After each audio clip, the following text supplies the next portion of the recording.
Hi friends, welcome to அச்சன் பாலா recipe. இன்றைக்கி திருவாதிரை களி தான் பார்க்க போகிறோம். இதுக்கு 1/4 கப்பு பச்சரிசி எடுத்திருக்கேன்.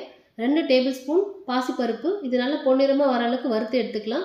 ஆற வச்சுட்டு கொரகொரப்பாக அரைச்சி எடுத்துக்கலாம். அப்போ தான் நல்லாயிருக்கும் டேஸ்ட்டு.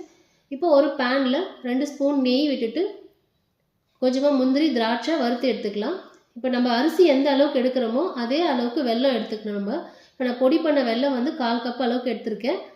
அதுக்கு தேவையான அளவு தண்ணி விட்டுட்டு நல்லா கரைச்சிக்கலாம். இது தண்ணி கொதி வரும்போது கொஞ்சமாக சால்ட் ஆட் பண்ணிவிட்டு இந்த பவுடரை அது கூட மிக்ஸ் பண்ணி நல்லா கலந்து எடுத்தோம்னா சூப்பராக வரும். இப்போ கெட்டி இல்லாமல் நல்லா கலந்துக்கலாம். தண்ணியாக தான் இருக்கும். ஒரு 5 மினிட்ஸ் மூடி போட்டு ஸ்லோ ஃப்ளேமில் வச்சு எடுத்தோம்னா நல்லா வெந்து வந்துடும். இப்போ பாருங்கள், நல்லா கட்டி இல்லாமல் கலவையாச்சு.